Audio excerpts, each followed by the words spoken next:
That has nothing to do with my prophet. Please just stop it. It doesn't make any sense. That's not the message he sent. That's not what he meant. That's not why he came. So you can claim as much as you want to, but I assure you the man I follow was not the same.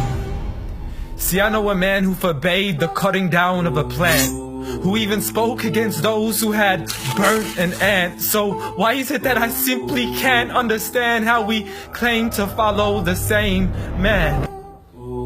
I mean, I know a man who forbade us from harming the innocent, saying he who does so would not only be prohibited from paradise, but he would not even smell its scent. So please tell me how what you're doing has anything to do with the message that he sent. This is the man who forbade us from even scaring cattle with a knife, saying you have no right to let the animal die twice. And when he was asked for advice, he'd reply, don't get angry, don't get angry, don't get angry, repeating it thrice. See, I know a man who called to patience first, even to those who had treated him the worst.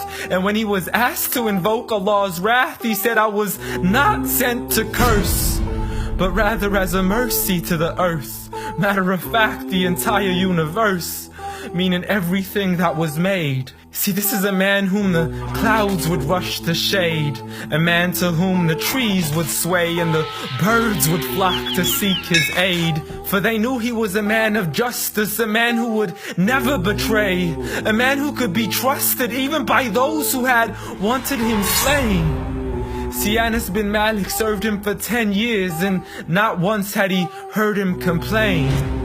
For he would never get angry for himself, but only for Allah's sake. And he never responded to evil with evil, but rather he pardoned and forgave. For had he been harsh-hearted, the people would have ran away.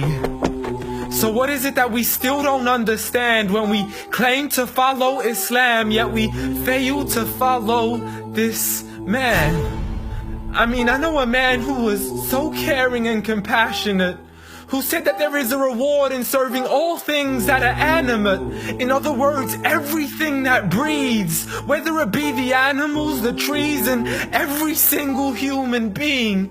I mean, if Allah called him Rahmatan lil Alameen, how dare you call him anything else that contravenes? See, this is a man who said that the Muslim was he who is soft, simple, and lenient. A man who taught us himself to be cautious from falling into extremism. See, he was never given two choices except he chose that which was easiest. Not for himself, but for his people and their convenience. See, I know a man who advocated for the freedom of the slaves. A man who taught us that the Muslim is the one from whom the people are safe. Not only from his hands, but even from the words that he says. See, this is a man who would never mock, mimic, nor ridicule, nor would he ever publicly rebuke an individual. This is the man I follow, so forgive me if this sounds unusual. But the man I know was so much more handsome, so beautiful. A man who taught kindness to the neighbors, who taught us to serve others without expecting back any favors, to spread peace to those we know and even to the strangers, to walk with humility and to simply ignore the haters. But nevertheless, I know a man who still taught us to stand up for the oppressed. From the men, women, and children who call out to us in distress. I know a man who taught us to fight for these people, but by no means does this mean we have the right to transgress. For those who oppress have nothing to do with his name. So you can say what you wish to say and continue to defame his name, but at the end of the day, I assure you, the man I follow was not the same. Muhammad sallallahu alayhi wa sallam.